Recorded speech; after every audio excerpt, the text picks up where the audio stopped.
Indie Game Freak. Excuse me.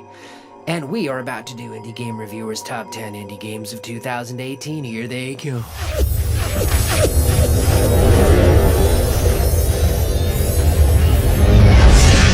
IndieGameReviewer.com. All right, so here we are with the 2018 Game of the Year. I've got some of the people that were instrumental in getting the final list together. And just to qualify again, the way that we pull this final list together is we wait till the very, very last couple of days of the year because for some reason, a lot of great games come out in mid-December, which is even after some of the lists have already gone out. And we've always kind of made it a policy not to pick the awesome indie games that literally everybody's talking about and including on their lists. And we try to, we call those the sacrificial lambs, and it's too bad in a way that we can't also acknowledge them. But I mean, they're really getting all of the attention that they deserve. So we try to find other games that are equally meritorious and that represent something new and unique that we haven't seen before, but is also awesome and not just weird or experimental for the sake of being weird or experimental. Like last year, we didn't include Cuphead because it's kind of like once you're selling merchandise and Hot Topic, you have the requisite amount of attention. Right, precisely. And that is the voice of Infinity Waltz, who is one of our editors and has been for quite a while. And so everything that goes up on the site goes through his eyes at one point. Adam Fimio, who we call Fim, who was also an editor at IGR right from the beginning. And up until just a couple years ago, he was the guy that touched every single review that went up on the site. And I'm really happy to have Fim back with us after a quick sabbatical. And finally, we're going to introduce Michael Duhachik, who is who I call MD, and is one of our most prolific reviewers this year. He's also a big AAA gamer, but I keep roping him back into the indie game world. And I think it's great to have somebody who can kind of compare what's going on in the super big releases with all the kind of smaller stuff that we look at. So hi, guys, thanks for being here, and thanks for joining us. Thank you. And yeah, what we're going to do is we're going to basically drill down this list and kind of talk about why we chose what we chose. So let's just go right into it. From the number 10 to number 1 spot, the first game that we picked was Book of Demons. Book of Demons is from a Polish developer. It's a small group called Thing Trunk. And you'll start to see a lot of kind of postmortems and dev articles on why and how they took an approach to basically remaking Diablo as a collectible card game mashup.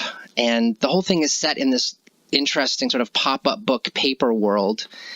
And at first glance, I was like, oh man, this is just somebody who's just trying to check all the trendy boxes to like how to make a successful game. But in the end, it actually turns out to be super fun, super engaging. And they added some really interesting features like this thing that asks you how long do you have to play, which I'm sure our new dads in the group will appreciate, having short bursts of time to play a game. And the game will actually customize its campaigns for whatever length you have. So if you have 7 minutes, it'll readjust everything so that you've got a complete little adventure in 7 minutes and 14 minutes and so on and so forth. Michael? Yeah, so absolutely. As for the art style, that was one thing that really drew me in right away. I loved how it was papercraft. Immediately, it drew me into Paper Mario. Obviously, it's going to draw everyone into that. But it really stood on its own as for what it was. Like, as someone who does a lot of media creation, the every single thing that they put into this game, into the art style, it was totally thought out. It was gorgeous. I loved everything about it. And then in terms of the gameplay afterwards, I loved how you referred it to Torchlight, because actually I thought it was more like Torchlight than Diablo. Mm-hmm. And that's what I really preferred about it. Is it the procedural generation thing and the roguelike elements that you liked about it that reminded you of Torchlight? It was really a combination of everything. It was a lot of the elements all combined that reminded me more of Torchlight than Diablo. Obviously, Diablo is something that we'll all look at as a groundbreaking entry to the genre. but it's Torchlight that really kind of took it to a different direction. And I think It's got maybe kind part of more that. a lighthearted, playful feel too, whereas Diablo can feel like just so constantly grim. Yeah, there's definitely like a whimsy to the way they approach it. There's like actual songs that they sing, and like there's like a bouncing ball with lyrics and stuff as they go between certain levels. And you know, one of the things that really does make it, maybe the Torchlight thing is because of the sort of storytelling generative aspect of it, where you kind of feel like you're being taken on a bit of a Dungeons and Dragons campaign. Because there's this sort of procedural generation. And I think part of what supports that is there's so many different cards that you can collect, and each one of those cards really alters the gameplay in some way, whether it's how mana is eaten by monsters or how you do like area damage attacks, but the way that they all interact is almost infinitely complex.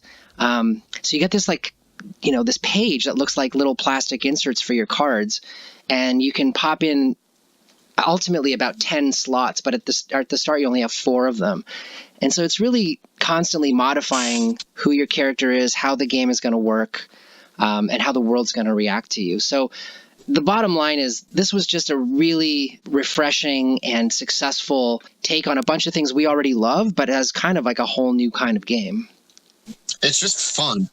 And I have 2 quick things to add. One is I'm not really big on card games. And like the whole like, well, it's an RPG, but with mechanics from a card collecting game. I'm just like, ugh. But it really ramps up the complexity in an accessible way so that you don't feel like you're just constantly min-maxing these millions of card options. Like it feels organic and it feels natural and it feels fun and not like you're doing math problems. Right. The other thing I wanted to say is Indie Game Freak earlier mentioned that we really try and wait until the last possible minute to put the list together. This game didn't come out until mid-December, and because of that, it missed being on a lot of people's lists. Which is really a shame. Like the fact that they actually incorporated this whole card aspect. Like you can go through your typical dungeon grinding, action RPG, Diablo-esque, Torchlight-esque, and you're going to be dealt with a lot of the same thing, a lot of the same typical progression. But the fact that you're actually adding this whole card-based system to it, this makes this game something new, something original, something different. It makes this game something just special and unique. We compared it to Zachtronics' Ironclad Tactics, which was like an early interesting approach to using cards for side-scrolling combat. And if anybody hasn't played Ironclad Tactics, I really suggest you go back and check it out. It's like a steampunk universe. You got a bunch of mechs, and you're trying to take them down by this like row of cards that keeps like lining up, and you can only play one at a time. So you make decisions early and then kind of pay the price later. And it's really great. But, you know, the thing about Book of Demons is it's much more fluid in terms of how things happen in real time. And it's a real-time hack and slash. So you're flipping cards in and out of your slots like in real time while this thing's procedurally generating like levels for you. And anyways, it's a lot of fun. And and like IW said, I was supposed to be like looking at hundreds of games, and I just kept going back to this one and playing it when I had other stuff to do. Well, and once you get to the end too, it gets really, really intense. Like this game is not for the light at heart. This is not for the first foray of someone going into an action RPG. This is for the experience. Pretty light, as most of these games do. They start you out pretty light and easy, and then eventually it gets to the point where you're just clicking so sporadically, almost it seems like that. But you're not. All of your clicks are premeditated. You're thinking seriously into it. It gets really, really intense towards the end of it. There is the option to have like permadeath too, and there is the option to kind of go casual. And I'll say like I really felt like one thing about all the games on the list this year, which was really interesting, was the UX, like how much they thought about the player's experience, from everything from how you enter the game to you exit the game, how you can customize the game, how you can scale the difficulty up and down. There was an enormous amount of consideration for how the player is being treated through the entire onboarding and exiting experience. I think a lot of the conferences that people go to are helping kind of identify like how people like to deal with interfaces, and I don't know. It's a smaller point, but there is something to that where you don't have to figure out how to freaking escape a game when you want out. So anyway, I know we could spend an inordinate amount of time on that title, which is just the weirdest thing about it, especially because it's at the number 10 slot, but it has that kind of gravity. I'm going to move us on to the next one, the Hex. Daniel Mullins is some kind of like freaky auteur savant guy that makes very postmodern titles. He was sort of best known for his title Pony Island that came out. And although some people may have at first compared it to something like Undertale or even the Stanley Parable or these other sort of like breaking the fourth wall things, Pony Island did it in a real-time way that really used the very medium that it was operating on to kind of mess with your mind. And it was always winking at you and letting you in on the joke, but at the same time, it was playing some pretty intense sleight of hands. So, but when the follow-up to that came, the Hex, we really did pay attention to it. And IW, I'm going to let you explain this one because you and I had a bit of a back and forth about whether it should be here or not. The thing that really struck me about this game is I don't always like the postmodern stuff. I mean, I like postmodernism in general, but I don't always like it in my games. I don't like games that are constantly, you know, metaphorically elbowing me in the ribs going, hey, check it out. You're playing a video game, remember? Maybe explain what the game is, first of all. Oh, well, sure, yeah. It's basically a kind of a point-and-click adventure-y game kind of thing with conversations, but it starts out with kind of an Agatha Christie kind of murder mystery with a bunch of people in a bar, and one of them's planning a murder. But the twist is they're all video game characters. One is, you know, your warrior. One is he's the Weasel Kid, so he's kind of like a Sonic the Hedgehog type. One is a wizard from a Final Fantasy type JRPG. And you play each one of them in turn, and they each have mini games that are representative of their genre, and it breaks the fourth wall in really interesting ways. Like when you're playing the Weasel Kid levels, as you jump on platforms, they turn into Steam reviews for the games. And as you move forward in the levels, like the Steam reviews get worse and worse. It's like, oh, this game used to be so good, but then they sold out to that big mobile company and broke all our hearts. And so it's really interesting in that I was completely compelled by it in a way that surprised me, because usually that kind of stuff annoys me. Usually I think, oh, they're trying to be so clever. In this case, I was actually thinking, wow, this is actually really smart. Because there's actually a game in it, too. It isn't just like a walking simulator with an inside joke. You're actually playing a platformer and solving a mystery and doing a point-and-click adventure, even as you're making fun of all those things. I think also it has more to say about video games as a medium and as an industry, because there's a lot of talk about buyouts and developers and sort of these auteurs versus a big corporate interest, and how something might start out as somebody's personal passion project and then end up turning into a big corporate brand. So it's actually saying something a little bit more interesting about video games than, hey, remember Pong? Hey, remember Mario Brothers? Games sure have come a long way, but it sure is fun to remember the old ones, huh? You kept going back to it and you kept playing it. And I think that's a key thing, is we don't ultimately want to just make intellectual choices because it's the right thing to do, but we do look for experiences that we keep opening up and going back to, and for whatever reason there's an itch there that we want to scratch, and it's not just like, oh yeah, I get it, let's talk about it in a review and then move on.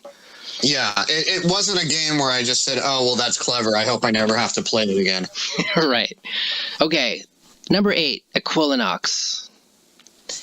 This is some people who've been around the indie game scene for a while may remember something called Proteus, which was an exasperatingly abstract free float around this very low poly island, and you can kind of affect things by pointing at them or poking them. And it was one of those games where we were first taught what it means to not have really a serious objective, but to just exist in a place for the sake of existing.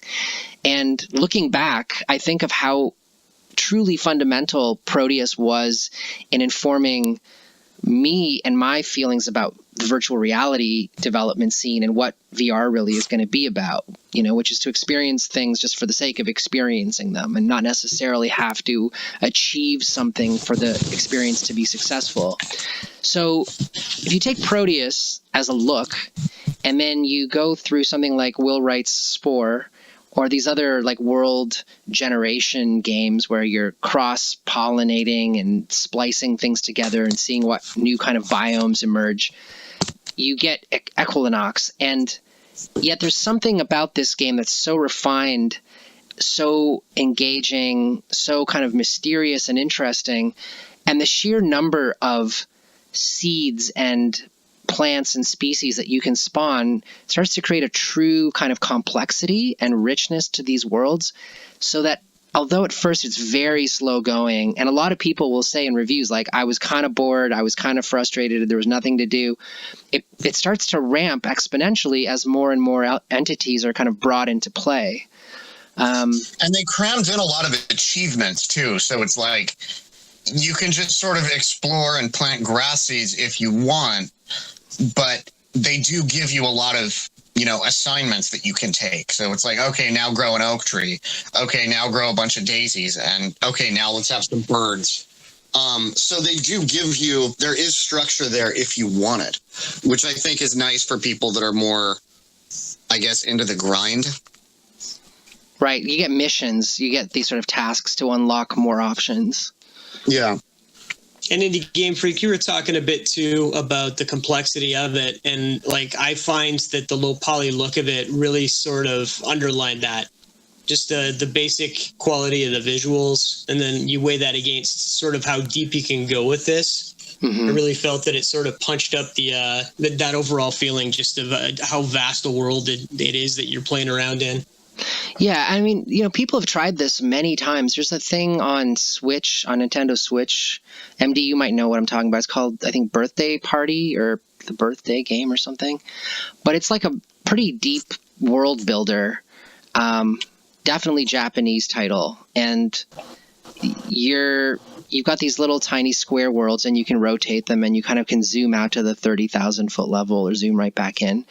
And Spore was an amazing experiment. It was really fun to create your mutant kind of original creature. And then it was so ambitious that eventually the idea was you somehow become quite advanced and you rocket off the planet and start to colonize other planets and stuff. I think they bit off more than they could chew with it. And then last year we saw a game called Everything, where it was so low poly that the creatures just kind of rolled around like rocks. Like whether you were a polar bear or a chicken, you just kind of rolled around in circles, and you would gather up herds, and these herds would interact with other herds of creatures. But you could go all the way down to like the single cell creature and then zoom all the way out to like a galaxy.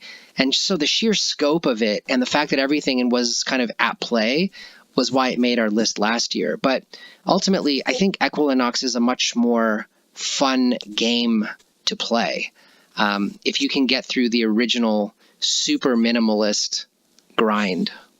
It's one of those games where you can really see the spreadsheets underneath too. Like that was always the joke about EVE Online, is it's a game about spreadsheets that happens to have spaceships in it. Right. You can see the spreadsheets if you look for them, but you can really enjoy the game whether or not you look for the spreadsheets. If you don't, even though it potentially has this sort of complex grind to it, it still feels very meditative. Number 7 is Dead Cells. Now, some people this year called Dead Cells the greatest indie game ever made. Some people called it the greatest side-scrolling platformer ever made. Interesting. Pretty big words. MD, did you get a chance to play Dead Cells? Oh, yeah, I did. So if I were to compare Dead Cells, if I was to compare an indie game to a AAA game to it, I would say it's something like Sundered or Hollow Knight with a little dash of Castlevania into it. And obviously they take from other sorts of games. This game's fantastic, though. The fluidity of the controls is just, and it really makes you feel like you're playing AAA Castlevania game, one of those old school PS1. This is almost like Symphony of Night. It's just great. Like I've been loving it like crazy these days. What did you guys think about it? You got a ton of weapons. You get, a ton of different ways to kill stuff and destroy stuff. And every time you die, you basically respawn. There's a certain continuum, but mostly everything else changes. I'm not sure. I can't remember if like the whole level changes every time you respawn, but I know that like your whole equipment set is just a whole fresh new palette. So to me, what was interesting is like you may not find that weapon again for the next 3 or 4 rerolls. And so whatever you thought was your weapon of choice just may not spawn. And that was, and I also really love like the chunky graphics. And like you said, the way that it feels and the way the motion feels in this game, like even wall jumping, which I normally just loathe, is really pretty easy to do in this game. And the way it looks too, it has this weird, like, is it Dead Earth? Is it the future? Is it fantasy? It has this sort of like, I don't know where I am exactly Gene Wolfe thing going on that I really appreciated about it. Absolutely somewhere in the between of all of that. And, I really hate to keep using the term Metroidvania, but come on, we all know that that's exactly what all of these games are. However, this is really one that stood out beyond all of the other ones that came out this year. Like last year we had Hollow Knight and Sundered that stood out. This year we have Dead Cells. And are we sad about that? Hell no, we're not sad about that. We are absolutely thrilled about that. Dead Cells has been fantastic this year. IW, you had a kind of a special feeling about the way that the studio put this game together. Absolutely. I think Motion Twin are doing something amazing. They are not a typical developer. They are not a corporation. And I think especially when we've been hearing rumblings of unionization with the video game industry, people talking about horrible working conditions at places like Riot Games, people talking about what a toll crunch cycles take on people. Motion Twin has had the guts to go the complete opposite. They are not a corporation. They are a worker-owned collective. They are anarcho-syndicalists. They have no bosses. And they've managed to put this what MD calls a nearly AAA game together and just had an unqualified success with it. So I think it's kind of nice to show that you can have that kind of success artistically and financially without having to go the traditional sort of treat your employees and your programmers like garbage approach. And this is directly in contrast to a year where Telltale crashed and burned to the ground, like beyond crashed and burned, left a massive crater. Yep. And we were, we grew up with Telltale. Telltale was one of the first companies that sent us games to review some 11 years ago, when it was, just at the end of the Wallace and Gromit era and the Nelson Tethers Puzzle Agent. Way before they were licensing these crazy IPs and getting into like Marvel and Batman and all that stuff. Certainly before you saw commercials for them on Adult Swim. Right, because that's like the most mainstream thing ever. But yeah. I get it. Like they had huge ad spends and we were sad. Like MD, you were a big fan of the Tales from the Borderlands, and Fim, I know you played a bunch of the Telltale games. I loved Wolf Among Us, like some of the best stuff I played. Wolf Among Us was fantastic. Walking Dead Season 1 was better than the series for me. I loved that game. Yeah, and they actually managed to bring some action elements to the point-and-click genre, which sort of I found that it really increased the overall excitement. It just kept you more on edge. The concept of having to answer something within a time, or the fact that you didn't answer was then registered. Like they really sort of took the familiar point-and-click thing and really shook it up. Yeah, that's a really good point, actually. I hated that at first when they first started doing that. I was like, no, don't try to be apologetic for being a point and click by trying to add action. But you're right. They really did create an innovation there that you find a lot more, and it influenced it on both sides, on both the action side. You get these new games like Last of Us, or you get Life is Strange, where you see more of that kind of action point and click hybrid. I think that's definitely sort of a progeny of that innovation. Yeah. So the fact that Telltale went down, and then all of a sudden Black Mirror comes out with Bandersnatch, that's a huge thing. So Black Mirror obviously took the Netflix world by storm. It's just such a great show in terms of giving a different sort of socio perspective look on how we're actually going about our society. And then Bandersnatch comes out with this entire Telltale thing. And the thing I hated the most about Bandersnatch, okay, don't get me wrong, I loved it. I thought it was fantastic, but the thing about Bandersnatch that I did not like is how it gave you way too much time to give your decisions. The thing about Telltale games is about 5 seconds max to make your decisions, even your serious decisions. But you're given 10 seconds in Bandersnatch, and as a gamer, that felt like an eternity. It felt like way too long. I spent about 4 hours with it, and I unlocked several endings with Bandersnatch, and it didn't give the same fulfillment as a Telltale game did. And yet I know it got a lot more people were viewing it than were actually buying Telltale games. So it's really interesting the way the landscape of the delivery of media has changed with this. Before Bandersnatch came out, they also released the Minecraft game on Netflix, but they took out all of the action sequences. They still had you make the choices and just played through the movies. Yeah, they did. And they tacked on so much time. And yeah, because I was used to it, it almost felt like they were trying to go easy on the Netflix viewers over the gamers who I think are probably geared to something with a little bit less of a weight. But yeah, when I was watching that, I'm like, okay, I've made my choice. Just like take me ahead, please. It starts to drive you nuts after a while. Although the greatest part about Bandersnatch was seeing Djibouti from people who just do nothing. That was just that made my year.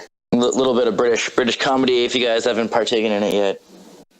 Okay, number 6 is Exapunks, and this is from Zachtronics. So I'm going to throw this over to IW because I keep assigning you Zachtronics games, and you have an opinion about that. I do. I love Zachtronics games. I love Zach Barth. I think he is a genius. Lying cat says lies.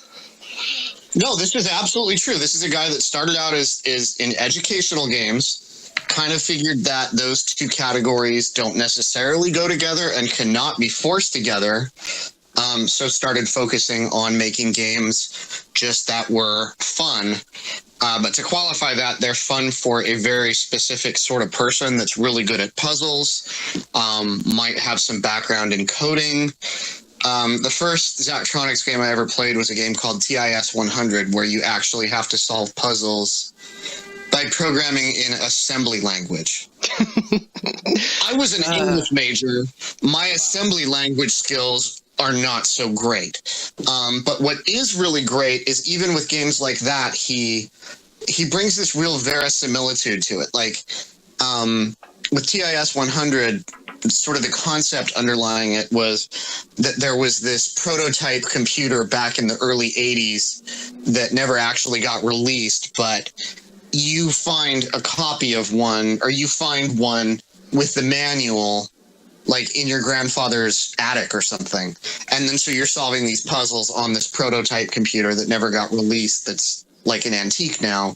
Right. Exapunk kind of does the same thing with 90s era cyberpunk. It's got, it takes a page from Neuromancer, where you have this, sort of Neuromancer meets David Cronenberg, where you have this disease that's turning you into the phage machinery. Yeah, the phage is basically causing people to like turn, like the nanobots are taking over them like a cooties. And exactly. Yeah. And in order to get the antidote, you got to hack for these nefarious employers of yours. And once again, it's a programming game, and you actually can print out the instructions, and it feels very 90s and cyberpunk. And the thing I really like about it is it's accessible enough that I don't feel like a complete idiot.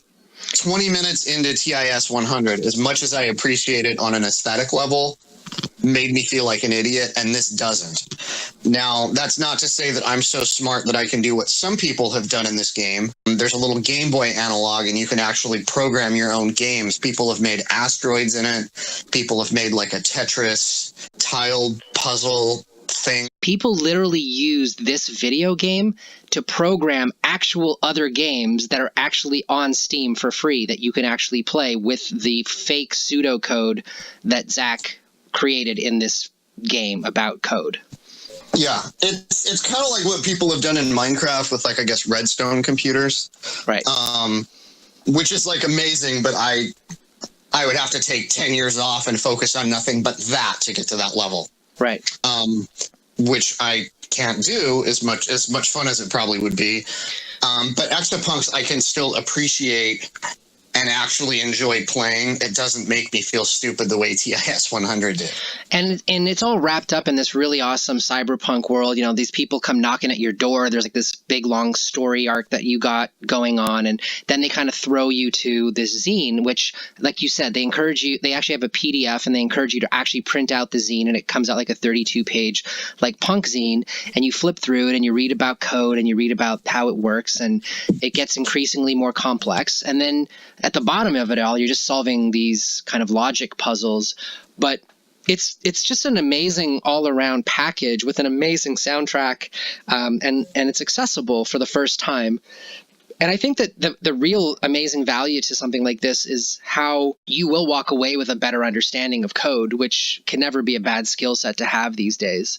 So although, you know, there's always going to be the argument about does a game have to have a higher purpose? Does it have to teach you something? Does it have to train you to how to do something? Or is it just play for the sake of play? I always like games that in some way are doing something for me in the background. And so I can justify whatever difficulty there is in this game by saying I'll come out of it as a better programmer or thinking more like a programmer. Absolutely. It's not an educational game by any means, but it will make you smarter. And it's funny because in my review of this game for the GOTY article, I said that it's like a puzzler like Into the Breach, which a lot of people really loved this year, but I just thought it was kind of blah. Like, I don't know why Into the Breach didn't do it for me, but Exapunks did what I think Into the Breach did for other people as far as like a grid-based puzzler. Forgotten Anne. It's so pretty. It's just so pretty. Give me an intro. Give me an intro to that one. All right. It's this beautiful, very pretty, it's like an animated film, but it's also a sort of a platform puzzler, or not quite platform because you're not doing a lot of jumping, but you're solving environmental puzzles, and it's set in this sort of steampunk world, and it's the dimension where missing socks and lost luggage ends up. Only the missing socks and lost luggage are actually sentient. Sort of Studio Ghibli meets Brave Little Toaster. And you saw this at IndieCade first, before I ever saw it. I did. I read an article about it a year ago, saw that it was at IndieCade, and managed to get down and play a little bit of the demo. For me, Forgotten Anne was like playing Dragon's Lair. It was all of the magic of like putting 2 quarters in and having Don Bluth like respond to my touch. And in this case, it's like, you know, I know there's like Ni no Kuni and all that, but this was like actually playing, you know, Kiki's Delivery Service, except that this is a world I'd never seen before. And this idea of forgotlings, you know, shit that you leave under your bed that is like, you know, whenever you can't find your phone, you're like, oh, it must have been taken away by the elves. Well, this is the dimension where all of those things go. And as you said, they're kind of having this like Animal Farm uprising. And it's a platformer, and it's kind of a puzzle platformer. You have to, you know, pull the trigger to flip the thing to make the energy go down the current to open the door, whatever. I always find that kind of stuff super tedious.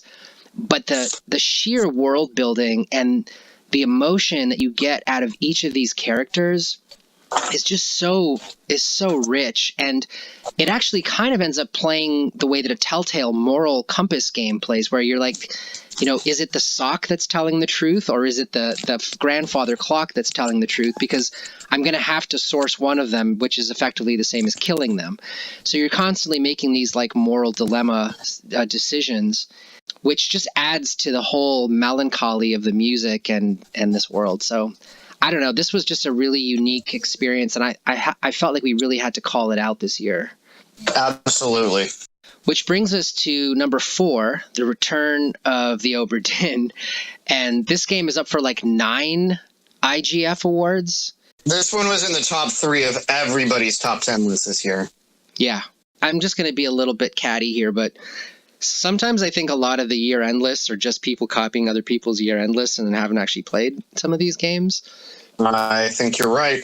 Had they played this game, if they would actually feel that way, because this is, you know, Lucas Pope makes a very particular kind of game. Like, we know Lucas Pope from a game called Papers, Please, where you're just basically rubber stamping immigrants from a fictional Slavic country through a immigration line, and that's all there is to it. Return of the Obra Dinn was when he was like, yeah, well, I decided to do something less commercial. So, this is like playing on like an old Zenith computer, like 1-bit monochrome screen, like some weird, not even a pirate adventure, but just you're looking up like some forgotten ship that, should have been delivering goods for the East India Company. And you're just going through old logs and photographs and trying to figure out who died when and for what reason. Well, I thought this was really cool because of the art style, for one thing. I loved how a lot of it was that wireframe sort of animation. And I love how they brought it all together to be this new kind of piece that we had to kind of learn to use again, right? Because a lot of this type of game style, we forgot how to use this again.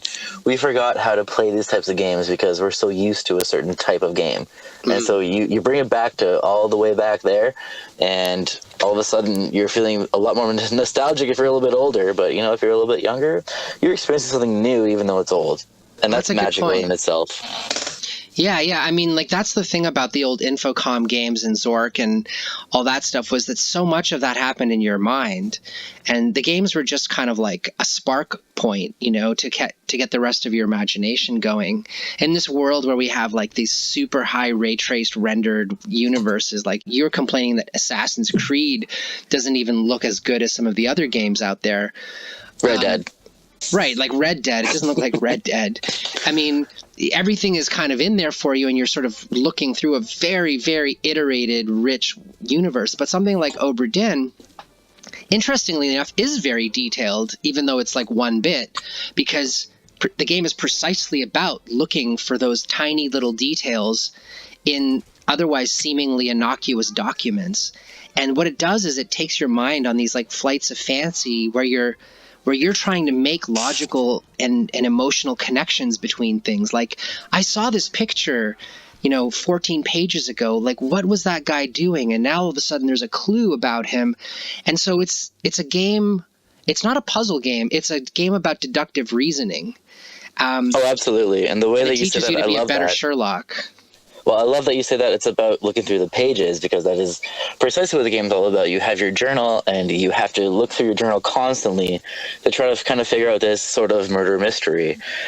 And that's really the appeal of the game. And come on, we're all flocking to escape rooms these days, guys. Come on, you're all doing it, right? And we all want to be doing that right now. And that's exactly what this game provides, while giving you that old school nostalgic feel. That's a great point. It also had just the most amazing sound design. Right.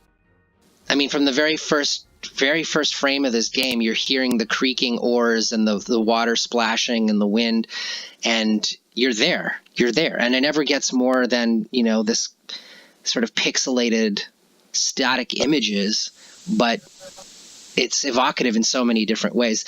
I don't know ultimately why the rest of the game world will have said that they love this game, or if they'll go back to it. But I think that, as we pointed out in the article, you know that you're in the hands of somebody like Lucas Pope, who made something like Papers, Please, and he's not trying to play by the rules or for the rules or for any other reason than his own, obsessive, compulsive interest in how these kinds of systems work, and how you unravel systems, and how you find a deeper meaning inside of these kinds of mechanistic systems. So, and I'm sorry, but what's better? Like, is that not just the definition of an artist? Totally. Absolutely. And he's a spreadsheet guy. Once again, this is a game where you can really see the spreadsheets if you know where to look. So a mathematical artist, the best kind. Right. Yeah. A Da Vinci of modern indie games. Yeah, for sure. And I don't think anybody would even laugh at a statement like that, to be honest. No, that makes sense. Okay. So I think Zach Barth of Zachtronics is sort of like the Johann Sebastian Bach of indie games. I wouldn't disagree with that either. I think we'll look back at, on some of these people and say, like, this was truly like the golden age was not yet over, and this was a kind of a renaissance. This was a really good year for indie games. A lot of people at the midway point were like, there hasn't been any real standouts. But if you look, there was some pretty extraordinary things going on. People have gotten better at this. You know, they've now been in this racket for 10, 12, 15 years. We're learning every year, you know, and as we try to get further and further away from doing the same thing over and over, we're getting into some pretty complex material when you're talking about game design. So I think we're in new territory. I honestly do. And to make that point even stronger, I'm going to go to number 3, which is crosscode. Here we go.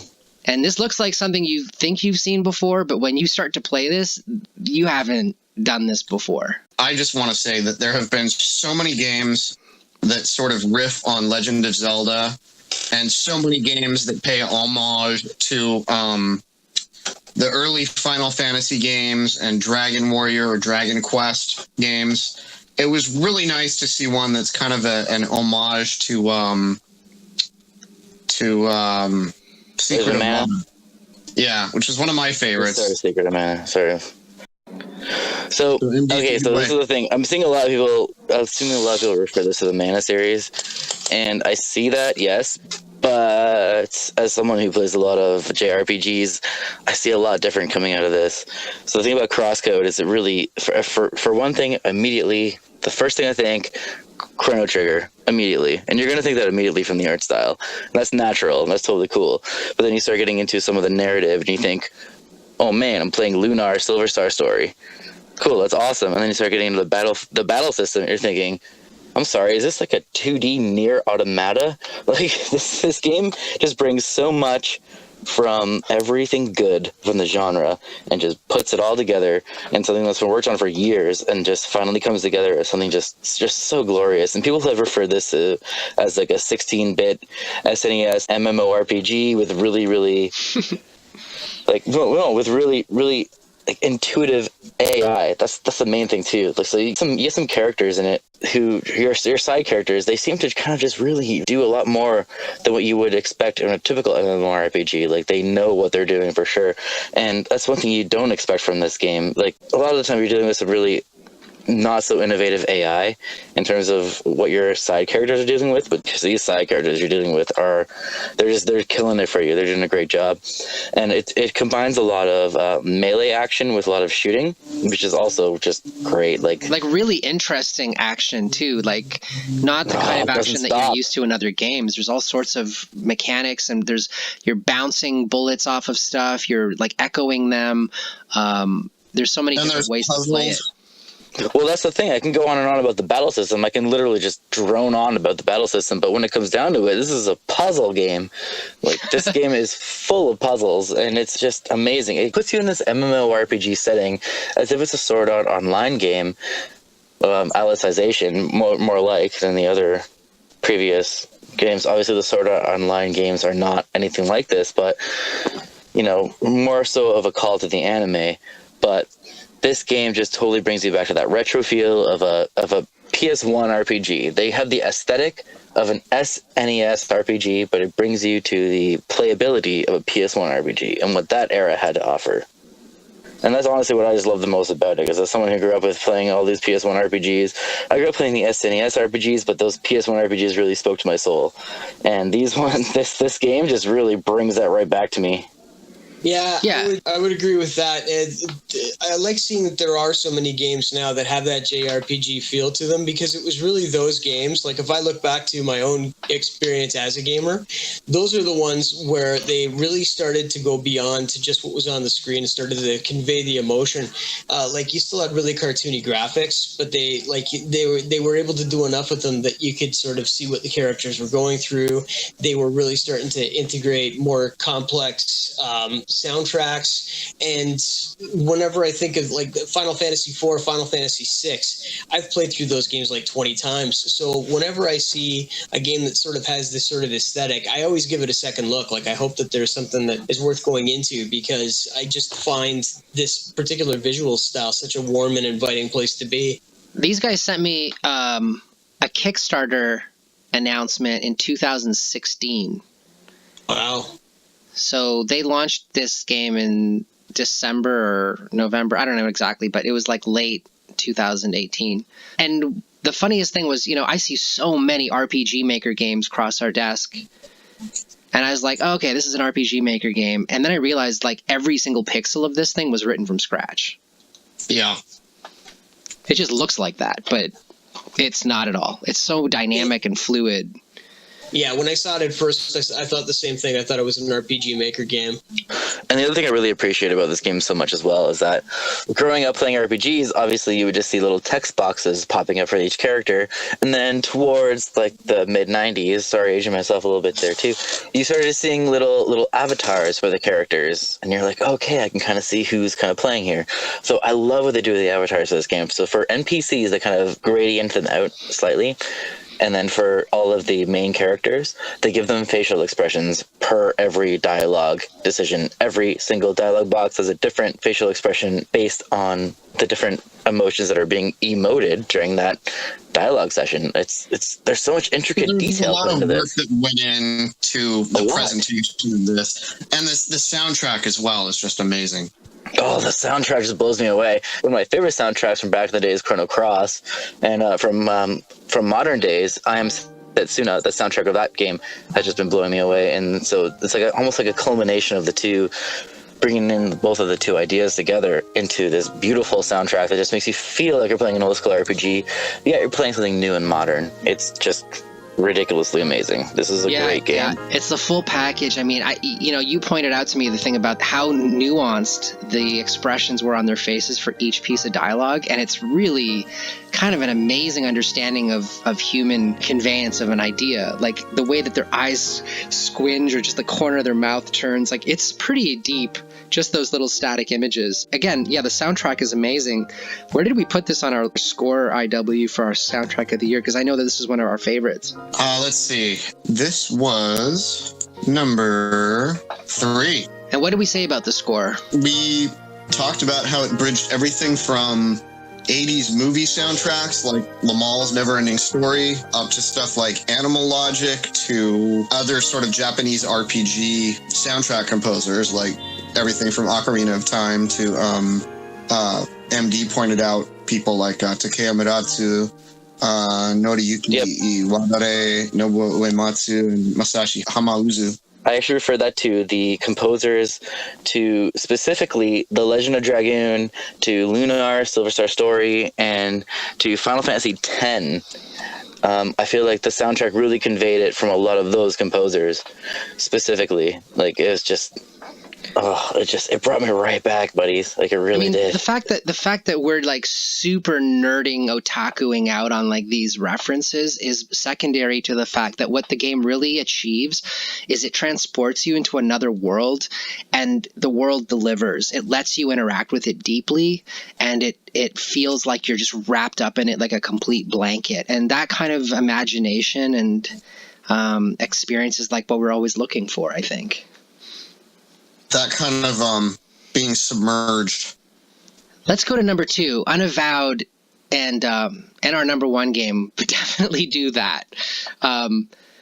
Unavowed, let's go back to the fact that we were talking about Telltale for 45 hours, and what is on the other side of Telltale, where you have the most classic, consistent developer. This is a guy and a company that has been on our top 10 list many times, and whoever every year for I don't know how many years. Yeah, everybody who's been assigned a game by Wadget Eye and Dave Gilbert has come back, speechless, teary-eyed. I don't think we've ever given them a score of less than 4.5 out of 5. There was the one game. I'm trying to think. It was sort of a historical recreation. It was like the only Wadjet game I ever played that I had to give less than a 4.5. And Fim was kind of like the resident Wadjet Eye expert at IGR in the early years. I think I gave you like 4 or 5 in a row. Oh yeah, and I gobbled them up. I mean, like they were always like the best of the point and click genre. They managed to keep it feeling fresh. It never felt like they were sort of just like cranking out another title. And a lot of their episodic stuff was fantastic. The way that they continued to build throughout the chapters. So what we're talking about is a game called Unavowed. Yep. And Unavowed is sort of a magnum opus. He spent the longest time on this, the most money, the most sort of voice acted lines, but it's just about kind of an underground agency that deals with paranormal trouble, kind of like Ghostbusters, but more for like demons and stuff. Although Ghostbusters is for demons too, and you kind of wake up in the middle of a really terrible incident where there's like gunshots and a demon's got somebody over the precipice of a building and you're being accused of something terrible. And then you kind of have to figure your way out of what the hell just happened and who you are and everything else. Fictive Truism, who reviewed this, is very much somebody who focuses on storytelling and how successfully somebody creates a world. And this probably was even more than I do. Yeah, which is saying something. I mean, he literally doesn't like games if they fail on the story front, or if they make a promise about a story world and then don't deliver on it. Because, there's too many games that they're just a mechanic or there's some sort of like game loop and they try to wrap some sort of context around it, but it's just so secondary and auxiliary that they might as well not bother. And he calls people out on that. So he was just like in heaven on this one, and he thought that this was like the game of the year, bar none. And, it's no small feat to make a truly immersive game in Adventure Studio, Adventure Maker Studio. With no disrespect to the platform, it's awesome, but, you have to really work to make every image custom and create a world that's exciting, despite the fact that all you're really doing is pointing and clicking on hidden objects and trying to figure out what the hell the logic the developer was thinking of. What's also really impressive with this is he said in interviews and stuff that he was kind of going for the BioWare approach with sort of branching narrative. And everybody was like, yeah, that's great for you to say that. But, BioWare has hundreds of people on staff, and you're like just one guy and maybe a couple of hired voice actors, and he did it. I mean, this really does incorporate that branching narrative approach to storytelling within a classic adventure game context. I have a question, though, because IW, you've reviewed a bunch of their games, like Shard Light, for example, and Techno Babylon, and Fim, you did, I think, the one, what was it called, Primordia? Primordia. That was the distant future, post-apocalypse, robots. Desert planet, kind of Dune-like thing. That was the one, yeah. That was fantastic. I mean, all of these games are so amazing, but the question is, like, I've always had this problem with point-and-click adventures, like, truly tribute to old school, like Monkey Island type stuff. I just get super frustrated when I think all that this really is like reverse engineering somebody's bizarre logic or thought process. Like, I have to figure out that there's a suitcase. Those kinds of things really frustrate me because I just think like this is super on rails. Like, what's the point? There's nothing emergent here. But you guys have an appreciation for how that creates a story and gameplay. Can you explain that to me? I'm going to say that I half agree with you. It absolutely does feel on rails. And I hate adventure games where the logic doesn't make any sense. I remember playing some old adventure game where you had to fish something out. It was probably early 2000s, some critically acclaimed thing. And you had to fish something out of a pond.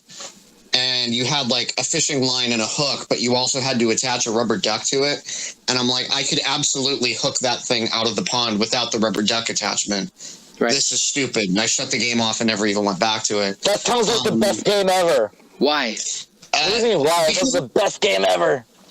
Because it just didn't make logical sense. And the lack of logic was enough that it took me out of the story. And I feel like if your big hook is that you're telling this narrative story, don't do things that break the emergence by making me think, well, that's stupid. That's a stupid solution to the puzzle. Yeah, that's and Watch At Eyes is really good at not doing that. At feeling satisfying. Yeah. Okay, that's valid when it comes to having it interfere with the story, absolutely. When it comes to some really obscure thing actually helping with progression, I agree that's a very, very, very old school thing that happened back in the day of, I'm sorry, but Japanese games, that it was very old school about it, and that they did that, and it was amazing to some people, but for some people it was a source of great frustration. I remember seeing a lot in like European adventure games too. Like which games? No, I think it was Longest Journey. Well, because Longest Journey.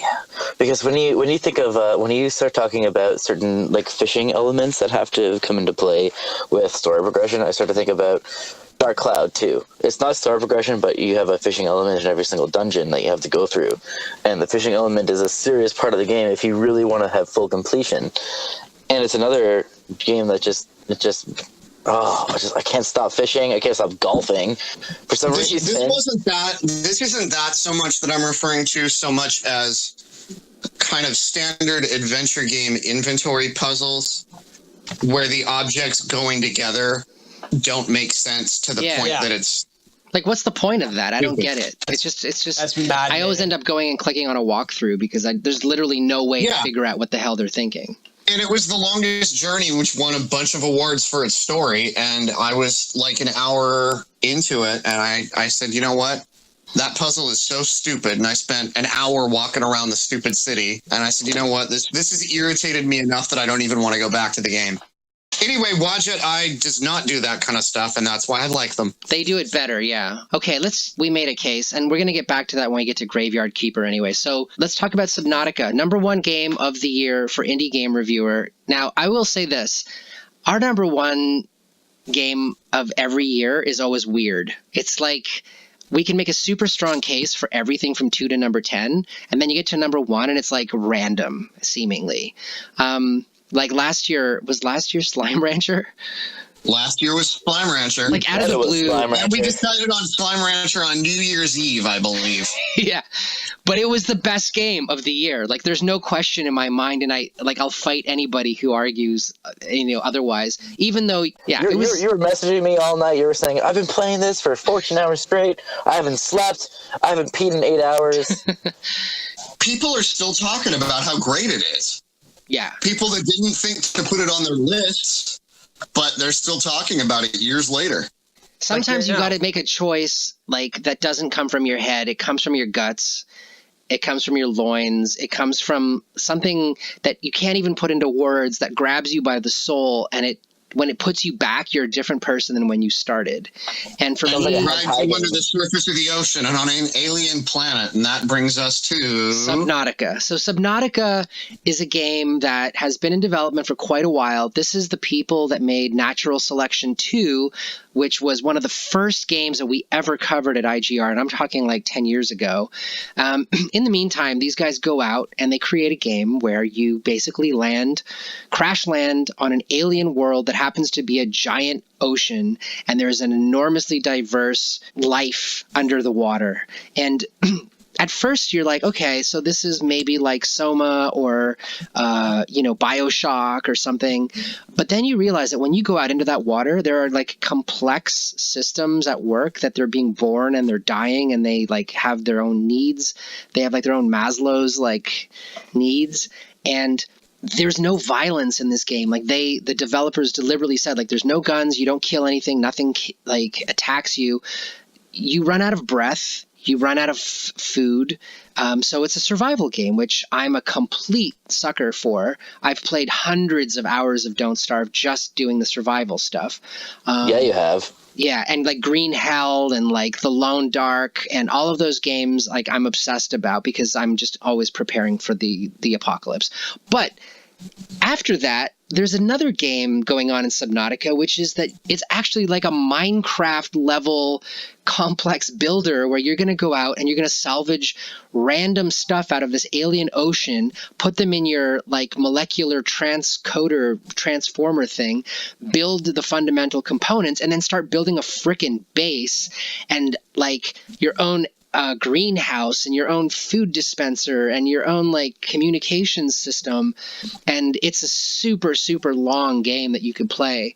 Or you can literally just go out into the ocean and feel the palm sweating terror of like not knowing what's under the next underwater cave, but you can't stop. You can't turn. Yeah, it's not completely non-violent. There are some giant, like, plesiosaur-looking things that'll bite you right in half.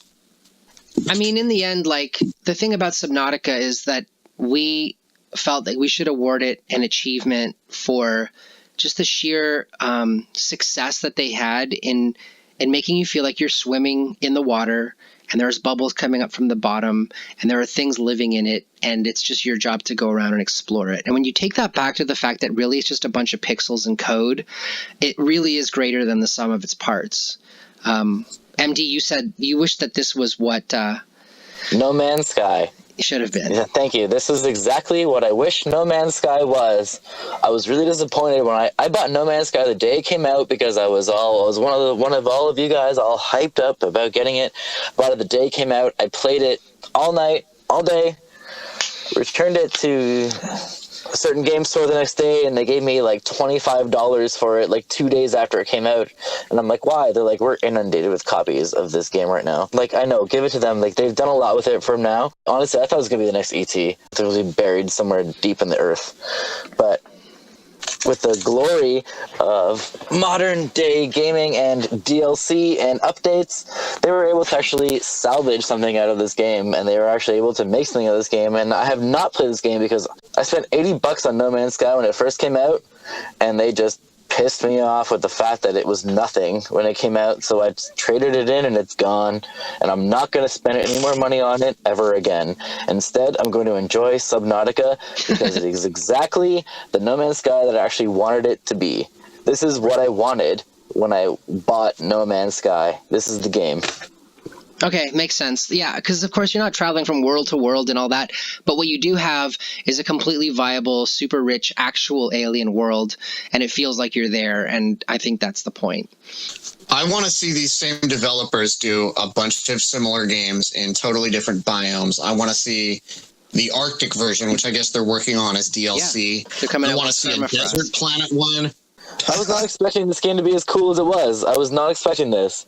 Instead, like, I started diving underwater, and I was like, oh my god, I forgot. When I was 10, I wanted to be a marine biologist. Like, I'm getting into this right now. Well, yeah, and for a game to bring that up into you, indie game or not, for any game to bring those sort of feelings into you, that's something special. That's something really special. You're going to go pursue that. And it was just fantastic. I love Subnautica. Love it. Yeah, I love that. And we should qualify that there is a VR version of this, unfortunately, and Don't tell me that. predictably, it hasn't been so successful because, you know, the thing about VR is it's really easy to get sick. And in Subnautica, you're basically free floating in 360 degrees all the time. And the reason that will make you sick is because you're actually not really actually floating in 360 degrees. So the disconnect between your body and what your body thinks it's doing, that vestibular disconnect is going to make you want to puke. But otherwise, hey, you can get it in VR.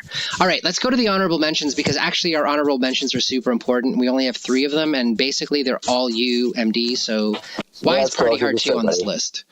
Okay, I'm gonna go really super sadistic in this. So I'm a huge fan of Far Cry games and of the Assassin's Creed games. I love sneaking around. I love taking out my enemies quietly. I love taking out anything that will alert my enemies to my presence there. And that's what I love so much about Party Hard 2. It's basically like a whole bunch of these games' secret sort of layers that you're sneaking in, and you're just taking out every sort of person in there. The problem with Party Hard 2 is that it's basically practicing to be a serial killer. But let me that's the problem you had with it. I know. This is the thing. It really raised a lot of questions for me, because it's unabashedly about going to a party where there's a bunch of normal people just having a good time, and you're basically killing as many people as you can. Now, on the surface, my gut reaction would be, oh my God, that's absolutely terrible. We can't touch this kind of material. In fact, the day that we were going to release this review, there was a mass murder in Southern California, and I was like, there's no way we can touch this right now. Well, exactly, which is super unfortunate. Like, it's really unfortunate that happened.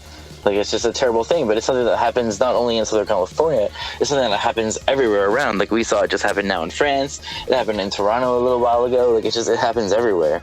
And it's super unfortunate. But the whole thing about this game is, you know what, it kind of speaks to the introvert. I'm not saying, like, you want to be, like, a sort of killer. I'm not saying that whatsoever at all.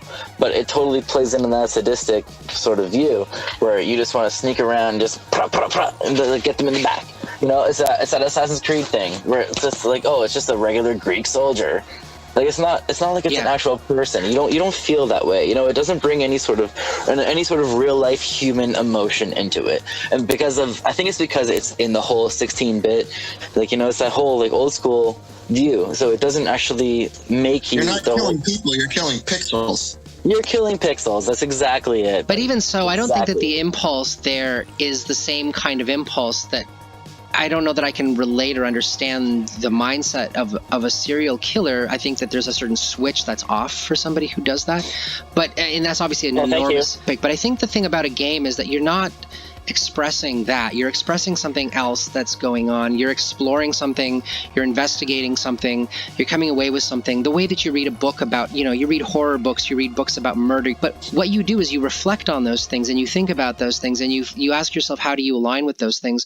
But those things don't make you go out and become a vampire or a serial killer. I agree with that. And as much as I agree with that, I also think that it doesn't actually go that far. I believe that it goes as far as just the Assassin's Creed series, believe it or not. I keep bringing it back to that series, but that's exactly what it is. You're going through the enemy strongholds, and you're silently taking them out. They're the enemies. You're silently taking them out. And that's how you feel in Party Hard 2. You're silently taking them out. If anything, it's just nonstop levels of enemy strongholds, but, like, way more intense, way more difficult than anything you'll ever find in an Assassin's Creed game, because it's just there's so much more involved with it. And what's great about it is that you can actually use your environment to play into this. You can use your environment to make your kills, and it doesn't come from a hateful place. Like, it really doesn't. It's tactics. It's tactics, and the game is supposed to come from a hateful place from your character's perspective. But to be honest, it's just a really fun game. It's almost like a little Metal Gear Assassin's Creed little action right there, and you're just loving it. It's just fantastic. For anyone who's a fan of those two games, it's great. And I played the first one as well. You reviewed the first one, Fim. I did review the first one. I played a lot of it. And to your point, this isn't something where you're trying to explore, like, the mind of a mass murderer. Like, there's something very cartoony about this. It's done it's sort of like Kill Bill. Yeah, like, Kill Bill was like a horribly violent movie, but it was so cartoony that it was almost humorous. And that's what I found that Party Hard was very much about. Because it's that pixelated style, and because this is so very clearly a game, when I was playing it, like, even at first blush, at no point did I really feel like I was putting on the shoes of a serial killer and going out and doing what they do or thinking like they think. This very much feels like a game the whole time, and if anything, it's a very well constructed game. So, you know, if you can't actually pick it up and play it, you might miss that just because of what it purports to be about. But really, it's just a fun game.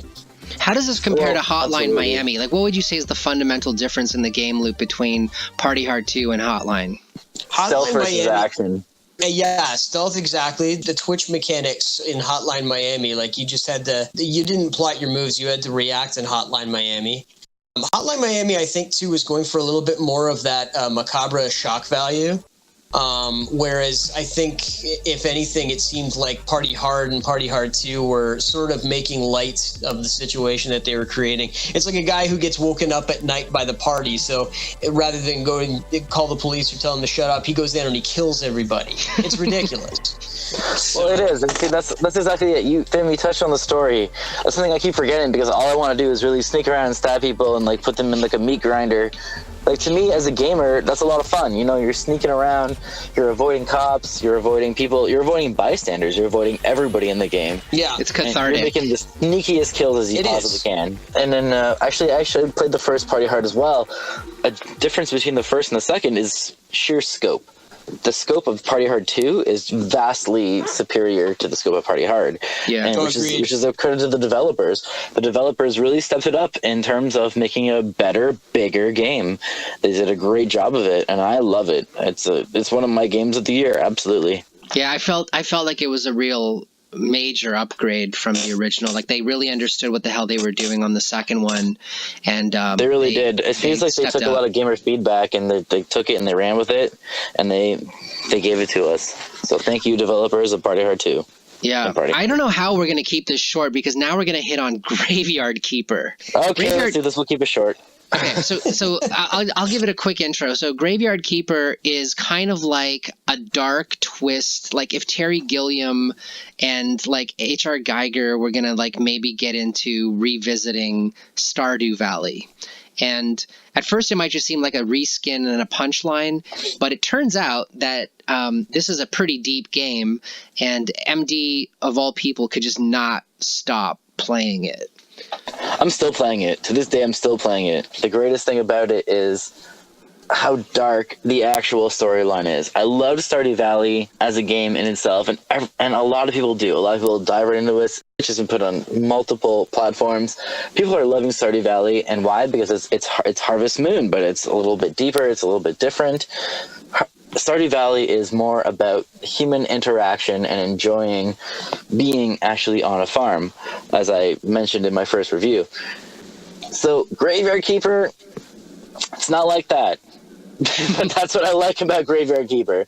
Graveyard Keeper is about running a graveyard, and it's heavily about crafting. The main thing I love about Graveyard Keeper is that you have to grind. You grind and you grind and you grind. You grind like crazy.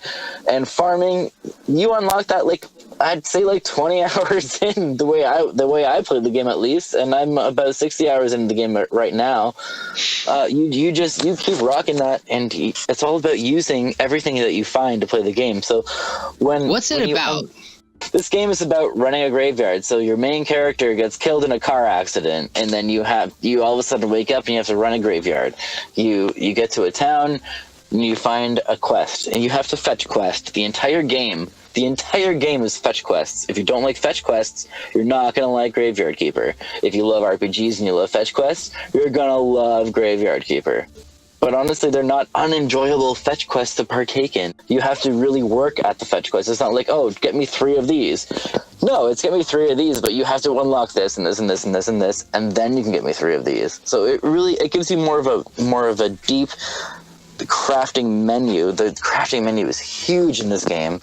So yeah, sorry, I'm trying to keep this short, but like I said, I can just go on about how huge the crafting menu is in this game. It's enormous. Do you think that this game should have been in the top 10 and not in the honorable mentions, or do you feel good about where it is? No, I feel like this game should have been in the top 10, but only because yes. See, this is what we talked about earlier. I will keep going back and forth about this, because absolutely you should be in the top 10, but absolutely you should be number 11. It's back and forth. Like, I can't really decide what it should be, because story-wise, it's really not there. And a lot of the times, what I appreciate about indie games is story, is development, is everything that all the developers bring to the table. What this game brings is just a really heavy crafting menu, which is, to me, amazing, but to someone else, maybe not so much. It's all the things except not all the things. Exactly. When I say that, it's maybe not to every gamer. To a gamer like myself, it's absolutely incredible. But to a gamer not like myself, maybe give it a try. But it's not. Maybe it might not be to your forte. If you're a fan of farming sims, you're gonna love it. You can make paper out of skin. What more do you want? You can eat flesh. Like, come on, it's amazing. I mean, like, I'm a big Don't Starve fan, but I tried with Graveyard Keeper, and I only got so far before I was like, I'm too old. I don't have time. I have got stuff to do like this in the real world, like accounting. Yeah, but did you take church? So the thing is, you run a church. You don't just run a graveyard. You run a church, and that gives you faith points in order to make research. I left the church behind me for a reason. So Piggy Ball is the other honorable mention that we have here. And Piggy Ball is another one that I assigned to MD, and I just want to give me all the honorable mentions this year, bud. Yeah, no problem. No problem. So the thing about Piggy Ball, I just want to qualify is, like, I was an OG, like, original Xbox Live indie gaming dude. Like, I went in there right at the beginning. I watched Xbox launch the indie game marketplace. I saw it turn into a giant trash heap of, like, you know, bargain bin, crazy, like, meme nonsense. But in the middle of all that, there was this one guy named Nathan Fouts who called himself Mommy's Best Games, and he was making fun of the whole thing as it happened in the games that he was making. And then he went on to create something absolutely beautiful. Yeah, I mean, like he would literally take the actual display page of the Xbox Live Indie Games Marketplace interface, just to say like what a piece of crap it was, and make that the background of his own video games that he was selling on that same marketplace. So cut to, like 8 years later, and he releases a game in 2018, which when I first got it on my desk, the publisher was like, listen, I know this sounds stupid. It's about a vomiting pig called Pig Eat Ball, and he eats balls and then pukes them up. But honestly, give it a second look. It's like a labor of love, and this guy's been working on it for years. So I was like, oh, I'll give it to MD. Go. Well, precisely, because to me that does not sound stupid. To me, that sounds like the best game I've ever played all year, and it was one of the best games I've played all year. So maybe you can take this with a slight bit of bias, but to be honest, like I also did not have high hopes for this when I dived into it. But then once I started playing it, I thought, oh my Moses, this is actually a lot bigger than I thought it would be. Yeah. And it really, really was. It was a lot deeper. It brought me back to the times of so a lot of the games this year bring me back. And you know what? There's nothing wrong with that. It brought me back to the times of actually Sonic, and brought me back to the times of Rystar, which is also by Team Sonic. So it brought me back to like the Rystar days, but a little bit less hard than Rystar. So it brought me to a time of actually going out and finishing these worlds. But the aesthetic brought me more to that rather than that. So it was a lot of playing tennis with tennis balls that were soaked in puke. And that's friggin' awesome. I love that. That's great. But regardless of that, well, it's like a Pac-Man game in a way. Like but it's a Pac-Man / puzzler. I mean, you're collecting these things, but then every time you collect a pellet, like if you were Pac-Man, but every time you ate a pellet, you got fatter, and then all of a sudden you can't do the maze because you're too fat. So you've got to throw it all up so you can squeeze through the maze before the ghosts come and get you. I mean, that's really what is going on in this game, right? Which reminded me of Shatter, which is also the kind of brick breaker of the PS4 early era, where you have to have the suck and blow mechanics of that. So there was no blow mechanics, but you just suck in. Well, there was actually suck and blow. Yeah. You can suck in your tennis balls, and then once you can't get through a certain small area, you have to puke them all out. But you need to actually acquire a certain amount of tennis balls for that area, so you got to suck them all back up again, and they're going to be covered in puke. So that's a little bit gross, but you know what? You're going to have to deal with that. Yeah. So that's what really that was all about. And you know what? It's just a pure arcade action. I would have been spitting quarters into this thing. I would have been spending all my quarters on this arcade. Totally. Oh my God. I would love to play a stand-up version of that game. Totally. Right. Absolutely. This game was one of my favorite arcade games of the year, hands down. Dr. Pepper, Pack of Lucky Strikes, the whole thing. I wish. So that brings us to the end of the list. I want to thank you guys for doing this. This is obviously super fun. We're going to post this up on the site for about a month. And then what we're going to look forward to doing is like one of these a month. And we'll talk about what we think is good that month and why we do it and why we picked it. In summary, cool. I just kind of like, I want to say that this list, what we really noticed was a couple of things. One is that all of the games really paid attention to the gamer. They care about the gamer, the way that you get into the game, the way you play the game, giving you custom controls, giving you, optimization in whatever way you need for your setup. The second thing was every game that we picked was obviously a labor of love by the developer. Like nobody was phoning this stuff in. Everybody spent at least a couple of years on these games, and they put everything they had into it, and they took a chance, and then they fully committed to it. That was something that we really identified in each one of these. And then finally, the last thing was we wanted to represent as diverse a set of genres as possible. So we have point-and-click adventures, we've got arcade games, we've got JRPGs, we've got like deductive reasoning games, we've got simulators and world builders, we've got postmodern point-and-clicks. And procedurally generated roguelikes. So, I'm really proud of this list. God, it's hard to do. I mean, we spent 3 months just arguing and going back and forth. We're still recovering. Yeah. But, guys, thank you so much. It's so fun to talk to you about it, and I look forward to the next one.